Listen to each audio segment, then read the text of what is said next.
why you should never leave your footwear outside the door. That night, I heard someone wearing my slippers. It was the sound that woke me. Soft, dragging steps just outside my door. Flip, flop, flip, flop. At first, I thought it was Mama, maybe going to the bathroom. But when I looked beside me, she was still sleeping, facing the wall.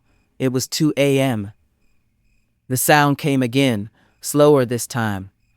Flip, flop, flip, flop, right in front of our door. My heart started beating so fast I could feel it in my throat. I knew that sound. They were my slippers. The pink ones Mama bought for me from Onitsha. The ones I had forgotten to bring in that night because of the rain. I wanted to shout. I wanted to call Mama. But something deep inside whispered, "Don't move." And then a voice outside said softly, almost like it was smiling, "Ruth, your leg fits me." I froze. The voice sounded like mine. You know, they say kids hear things adults can't. But before that night, I never believed such stories. In Anambra, everyone tells you not to leave your footwear outside after dark. They say spirits borrow legs at midnight. They wear your shoes, walk in your name, and if they like how it feels, they don't return it. I used to laugh. I told Mama that ghosts don't wear slippers. Mama just said, "Keep laughing, Ruth. The night doesn't joke." But that evening, it rained so hard the whole compound flooded. Everyone rushed inside, children screaming, parents dragging buckets. I had gone to fetch water from the backyard, and when I came back, my slippers were muddy. So I washed them and left them outside to dry. That was my mistake. By 9 p.m., NEPA took light. The generator in the next compound was humming. Frogs croaked. The rain had stopped, but the air smelled wet and cold. Mama was praying in the room, and my little brother was already asleep. I remember I was pressing her small torchlight against the wall, drawing shapes with the light, when the bulb outside flickered once, then twice, then went off completely.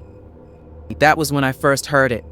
Soft footsteps in the corridor, dragging sounds, like someone walking slowly, but heavy. Then, a pause, silence, then, flip, flip, flip, flip. That's when I knew. Someone was wearing my slippers. "Mama," I whispered. But she didn't hear me. She was deep in prayer, whispering under her breath, eyes closed. I crept to the door. My heart was loud. I could feel it shaking my hands. I bent down to peep through the keyhole. At first, I saw nothing, just darkness. Then something moved, like a leg. It was pale, not like skin pale, like ash. And it wasn't walking straight. It dragged, like someone whose knees forgot how to bend. Then I saw the slippers. My pink slippers. My stomach went cold. The leg stopped, turned slowly toward the door, and that voice, my own voice, whispered again, "Ruth, come and take your leg." Mama jumped up, shouting Jesus. She rushed to the door, opened it, but there was nothing. The slippers were still there, neat, facing the door.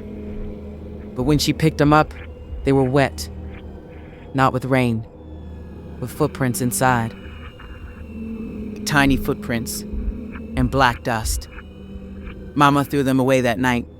She said, "They've borrowed it. It's not yours anymore." I didn't sleep till morning. When the sun came, the corridor outside was full of strange marks, like something had crawled instead of walked.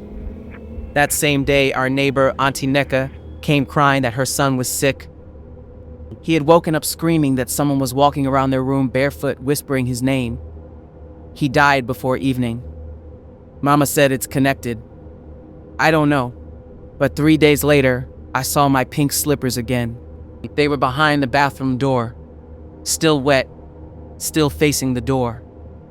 They say when spirits borrow something from you, they always return it dirty, so you'll know they've used it. I never wore slippers again. I walk barefoot now. Mama says it's safer that way. But sometimes, when it rains at night and I hear flip, flip, flip, flip, flip, flip outside our door, I know they're still looking, still walking, still borrowing legs. And that's why you should never leave your footwear outside your door. Because in Orba, after midnight, the night doesn't just walk, it wears. Listen, if you ever find yourself in your village at night, don't ever leave your slippers outside your door. Not for the rain, not for the dust, not even for one single minute. Because out here, when darkness settles, things move with quiet feet.